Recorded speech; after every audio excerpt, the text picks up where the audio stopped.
오늘은 사순절 29번째 날입니다. 고난받으러 오시는 예수님을 깨닫지 못하고 호산나 외쳤던 그들의 마음이 우리의 마음이 되지 않도록 깨어있는 그리스도인이 되어야 합니다.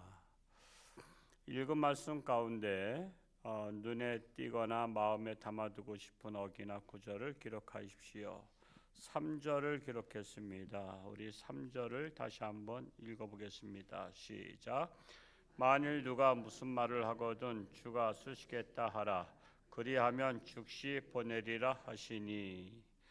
예수님께서 그 스가랴의 말씀대로 예언이 성취되는 것이 나귀를 타고 성을 들어가시는 거죠. 원래는 나귀는 그 말하고 다르잖아요. 나귀를 탄다는 것은 우스꽝스러운 겁니다. 말하자면 요즘 말하자면 마차 타고 가는 것과 같은 거죠. 자동차를 타고 가야 되는데 마차 타고 해서 예수님은 오실 때는 마룻간에서 태어나셨고요. 또 가실 때에도 나귀 타고 가시는 가장 낮은 곳으로 우리는 예수님께서 몸소 이렇게 행하신 것을 보면서 우리 또한 겸손해야 될 것을 배우게 됩니다. 그래서 3절 말씀 다시 한번 읽어볼까요? 시작. 만일 누가 무슨 말을 하거든 주가 쓰시겠다 하라. 그리하면 즉시 보내리라 하시니. 우리의 재능, 이 나귀 주인은 주님께서 쓰시겠다고 하니까 즉시 내놓은 것처럼 우리는 나의 재능을 주가 쓰시겠다 하면 내놓을 수 있는 마음의 자세가 중요하죠. 가령 예를 들어서 나는 시간이 있다. 그러면 나의 시간을 우리가 주님을 위해서 봉사로 쓰임 받을 수가 있습니다. 또 재능 기부라는 것도 있잖아요. 재능 기부. 내가 어떤 재능이 있으면 그 재능을 통해서 그 달란트로 하나님 앞에 영광을 돌릴 수가 있다라는 사실입니다. 뿐만 아니라 또 입술을 통해서 내가 또 말을 잘한다. 그러면은 복음을 전하는 입술로 주님께 쓰임 받을 수 있고, 또 목소리가 좋아서 찬송을 잘하시면은 가는 곳마다 찬송을 부르면서 하나님 앞에 영광을 돌릴 수가 있습니다. 뿐만 아니라 재물을 통해서도 하나님 앞에 영광을 돌릴 수가 있죠. 지금 정말 어려운 것들은 정말 어렵지 않습니까? 우리나라 어렵다 해도요, 다른 나라에 비하면 부자 나라라고 봅니다. 그러니까 상대적인 빈곤인데 우리나라는 우리나라 안에서 부자와 가난한 사람하고 이렇게 비교를 하지만 외국 사람들이 볼 때는 한국 사람이 다 부자입니다. 그리고 한국에 결혼하기를 원하는 분들이 굉장히 많죠. 외국 여자들이 한국에 시집 오는 걸 원하고 있어요. 거기다가 나이 차도 상관이 없어요. 나이가 보통 아버지 같은 사람들한테도 막 와. 우리나라 같으면 아무리 딸 가진 부모가 아버지 같은 사람한테 보내려고 합니까? 우리나라는 그렇지 않잖아요. 그런데 외국에서는 나이를 무시하는 거야. 그냥 아버지 같아도 상관이 없다는 거예요. 한국에 시집만 가면 먹고 산다 이거예요. 그래서 그런 처지에 있어요. 그 정도로 우리나라가 세계에서 볼 때는 가장 잘 사는 나라 중에 하나가 되었는데, 이것이 우리나라가 옛날부터 그렇게 잘 산 게 아니잖아요. 보면은 우리나라도 그렇게 거지 같은 나라지 않았습니까? 그래서 선교사들의 글에 보면 정말 거지 같은 나라, 먹을 것이 없어서 그 무엇을 베껴 먹었어요? 껍질을 벗겨 먹었다. 소나무 껍질을 벗겨 먹고, 또한 소나무 껍질을 벗겨 먹다 보니까 변이 안 나왔어요. 변이 안 나오니까 뭐가 찢어지도록 가난하다는 게 바로 그거예요. 그 찢어지도록 가난한 거야. 안 나오니까. 그리고 우리나라처럼 이렇게 약초나 풀 같은 것들을 먹는 나라가 그렇게 많지 않습니다. 외국은 안 먹는데 우리나라는 모든 풀을, 독초까지도 먹는 거 아시죠? 독초도요, 독을 빼고서 물에다 담가서 독을 빼고서는 또 그걸 절여 먹기도 하고 그래. 또 바다에 있는 고기들 웬만한 거 다 잡아 먹습니다. 그냥 하다못해 독이 있는 보고까지도 독을 빼고선 잡아 먹잖아요. 그냥 이것저것 먹을 게 없어서 그냥 뭐든지 다 먹어요. 그냥 하다못해 뱀도 잡아먹고 개구리 잡아먹고 또 뭐 지렁이도 잡아먹는다. 지렁이 무슨 탕이라 그래? 뭐 도롱탕? 도, 토? 도롱탕. 와, 제가 굉장히 웬만한 거 먹는데 제가 지렁이 못 먹겠어 나는. 군뱅이도 먹는 나라예요 우리나라는. 군뱅이도. 저도 군뱅이 못 먹겠더라고. 누가 군뱅이 그 키워가지고 군뱅이를 좀 사 먹으라는데 군뱅이가 영양가가 그렇게 좋대. 근데 나는 상상이 가니까 못 먹겠어 군뱅이도. 근데 그런 것까지 다 잡아먹었습니다. 하여튼 뭐 그렇게 하는 나라인데 지금은 얼마나 지금 감사합니까? 그래서 우리가 나눠야 되는 거야. 이렇게 못 살던 나라 해방되고 나서 UN 16개국 플러스 등등해서 73개국이 우리나라를 도와줬나 그랬더라고요. 73개 나라가 우리나라 보급품을 도와주고 이래서 우리가 먹고 산 거예요. 그렇기 때문에 이제 우리가 신세를 갚아야 되잖아요. 신세를 갚아야 돼요. 지금 아시다시피 미얀마에 그 지진 난 것 같은 경우도 여러분 10만 명이 그 매몰되고 행방불명됐다는 것은 실종됐다는 것은 엄청난 사건들이잖아요. 그러면 집이 다 무너졌어. 이제 오갈 데가 없잖아. 오갈 데가 없으면 어떻게 산다는 거야? 그냥 밖에서 사는 거예요. 밖에서. 물론 춥지는 않아. 그런 나라들은 또 우리나라 같으면 추워서 밖에 살기 어려운데 그런 날 또 춥지는 않으니까 그냥 밖에서 그냥 거적대기 하나 깔고선 사는 거야. 오죽하면 소말리아의 그 도적대들이 우리나라 깜빵 와서 여기 호텔이라고 하지 않았어요. 호텔. 그래서 이제 임기 그 감옥에 있는 임기가 끝나서 이제 돌아가게 하려고 했더니 우리 더 있으면 안 되냐고. 여러분 우리나라 국민들이 감옥에서 3년 만기 채우고 나오라 했더니 더 있으면 안 되냐고 그러는 우리나라 사람들 있나요?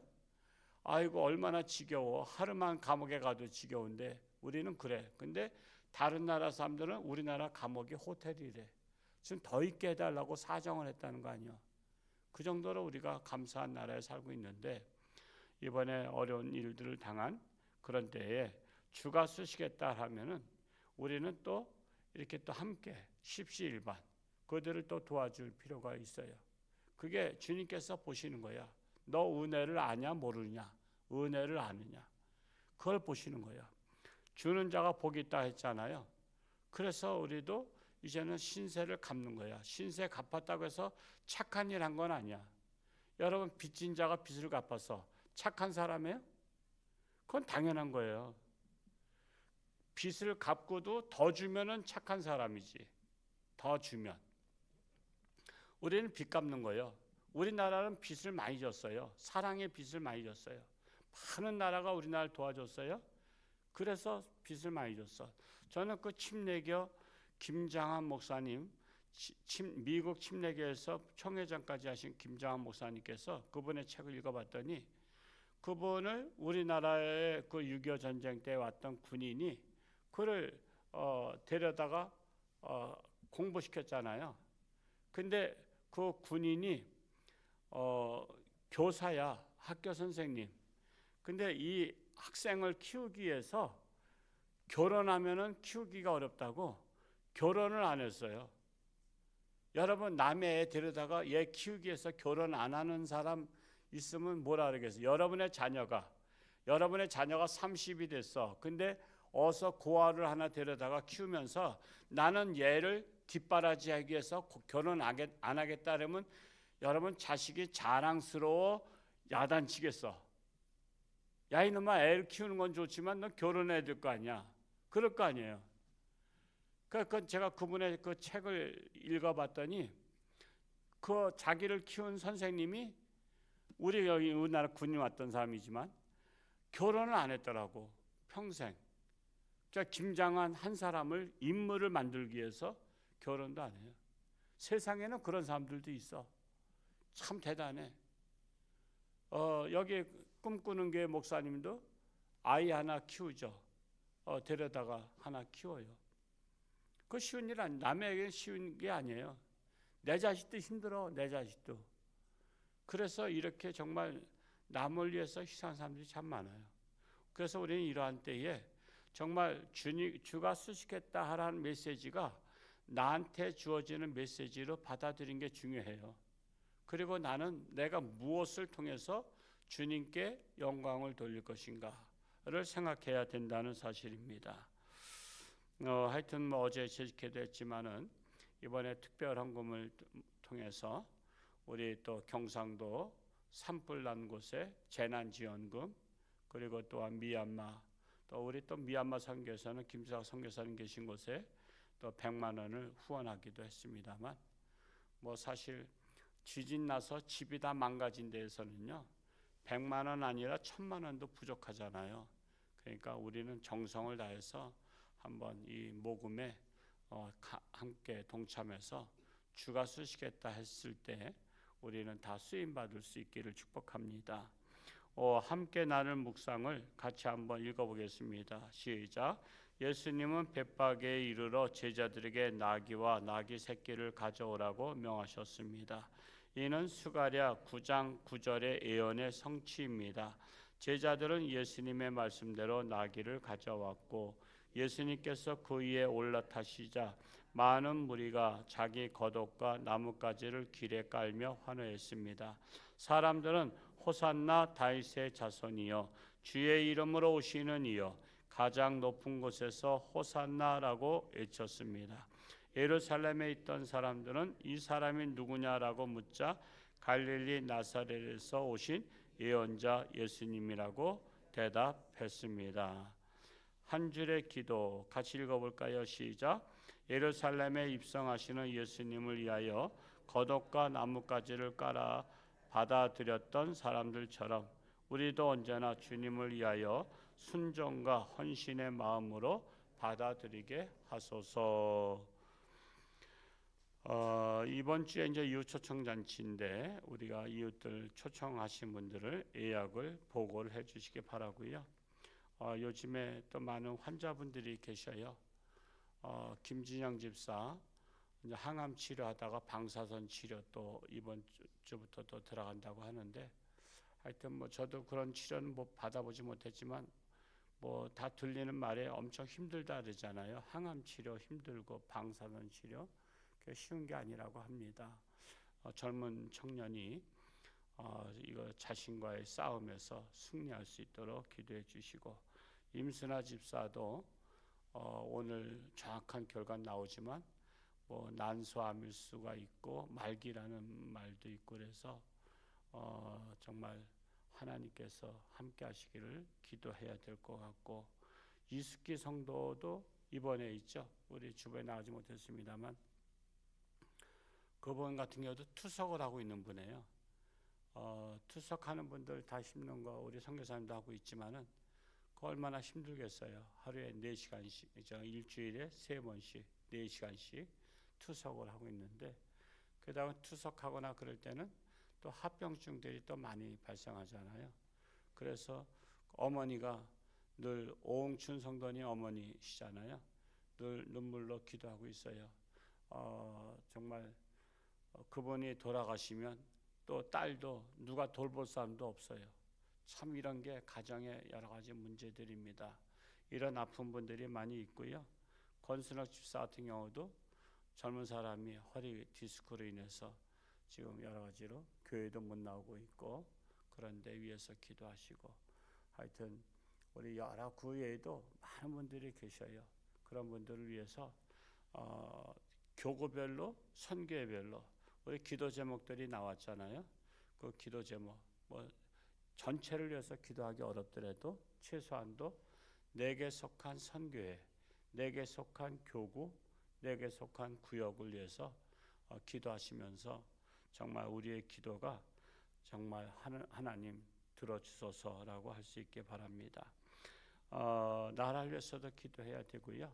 점점 갈수록 기독교가 복음이 전하기가 힘들어요. 어제 교역자 회의하면서 학교에서 300m까지는 전도 금지라래요. 학교에서 전도해도 안 돼요. 요즘 옛날엔 대학생들이 학교에서도 대학생 선교에서 전도했는데 학교에서 300m면요 남산 초등학교에서도 여기도 한 300m 될까? 가까이서 전도하면 안 되는 거예요. 지금 그런 법이 만들어져서 전도를 못하게 해요. 이런 게 바로 언제 난 그렇게까지 심할 줄은 몰랐어요. 그죠? 근데 지금 그렇게 법이 지난 정권에서 이게 만들어져 가서 지금 법을 계속 조여요. 여기에다가 또 이제 동성애 차별금지법까지 통과되면 또 더 어려워요. 더 어려운 가운데 있고요. 목사도 동성애자가 나오게 돼 있어요. 목사도 신학교에서 그를 자르면 학교가 문제가 생겨요. 그래서 동성애자도 학교에서 받아들여야 되는 입장에 있고요. 노랑봉투법 때문에 기업들이 다 망하게 생겼어요. 모든 파업이나 모든 때려부시거나 일을 안 해서 손해배상은 다 기업 사장이 낸다라는 법을 만들었어요. 그러니까 한 달 동안 안 나와도 월급은 줘야 돼요. 그러니까 이제 노랑봉투법 때문에 SK 또 삼성, 현대가 다 애국으로다가 지금 나가려고 준비하고 있어요. 거기 앞장서서 현대가 파업하는 바람에 아예 폐쇄하고서는 미국으로 가기로 8조 5천억을 투자해서 현대가 가죠. 삼성도 가죠. SK 가죠. 우리나라 대기업이 다 나가게 돼 있어요. 이렇게 나라가 이런 악법으로다가 서민들을 위해서 한다고 하지만 그들의 표를 의식해서 하는 거거든요. 대통령 되기 위해서 표를 의식해서 이렇게 하지만 결국은 대기업이 다 없어지면 그 지역마다 상권이 다 쑥대밭되고 우리나라가 다 없어지는 나라가 되는 거예요. 삼성이 우리나라에 들어오는 수입이 그 이득이 얼마인지 아시죠? 20%라고 해요. 20%. 그러니까 대기업이 없어지면 우리나라 경제는 쑥대밭 되는 거예요. 그렇기 때문에 이렇게 나라가 어렵게 된 것은 제가 볼 때는 한국 교회가 깨어서 기도하지 못하기 때문에 결국 한국 교회가 열심히 전도하고 이 땅에 정의로운 나라를 만들지 못하면 결국은 교회는 다 없어진다. 교회가 없어집니다. 그래서 우리가 전도하는 것이 애국하는 것이고 정말 올바른 교회도 다녀야 돼요. 올바른 교회를 다녀야만이 나라를 살리는 길입니다. 이번에 전도 잔치도 애국하는 길이에요. 이 땅에 하나님의 나라가 와야 되는 겁니다. 정말 너무 기가 막히고 그래서 정말 빨리 하늘나라 가고 싶은 마음도 막 들 정도로 그렇게 나라가 하나하나 법으로다가 조여오고 있어요. 법으로 조여오고 있는 이때에 정말 너무 가슴이 아파요. 학교에서 300m가 뭐야? 300m면 어느 지역이나 300m 사방 학교 따지면요 결국 전도를 못하도록 만든 거예요. 전도를 못하도록. 학생들은 전도하지 말아야 해요. 그래서 전도하지 말고 교회가 그래서 없어지기를, 교회가 없어져야 독재 정권을 할 수 있다고 합니다. 그래서 그런 법으로다 자꾸만 조여오는 것을 우리가 알고 깨어서 기도하기를 축복합니다. 할렐루야. 고맙고 감사하신 아버지 하나님이시여, 오늘도 새날 주셨습니다. 주가 쓰시게 따라 할 때에 우리는 어떤 모양으로도 쓰임받을 수 있는 우리가 되기를 간절히 소원합니다. 우리가 애국하는 길은 하나님의 나라를 만드는 것입니다. 이 땅이 복음화되어서 하나님 말씀대로 정의가 실현되는 나라입니다. 우리가 마음껏 전도할 수 있는 나라, 마음껏 하나님을 찬양할 수 있는 나라가 되어야 할 것입니다.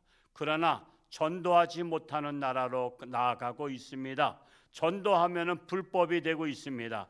앞으로 다음 세대를 전도하지 말라는 이런 불법이 성행하는 이때에 우리 한국교회가 정신을 차리고 깨어 근신하며 기도하기를 간절히 소원합니다. 참으로 나라가 심히 어려운 가운데 있습니다. 이럴 때일수록 한국교회가 정신을 차리고 기도하기를 원합니다. 육신의 질병으로 사경을 헤매는 살아가는 교우들 가운데 하나님께서 함께하사 기도 외에는 이런 유가 나갈 수 없다 했사오니 기도로 승리하는 우리 모든 성도들 되기를 원합니다. 이럴 때일수록 우리 사랑하는 성도들은 서로 이해해서 함께 중보기도 하는 아름다운 성도들이 될 수 있도록 하나님 역사하여 주옵소서. 오늘도 저들의 삶 가운데 어디를 가든 누구를 만나든 하나님의 영광 나타나게 하여 주옵소서. 감사드리며 예수님의 이름으로 축복하며 기도하옵나이다. 아멘.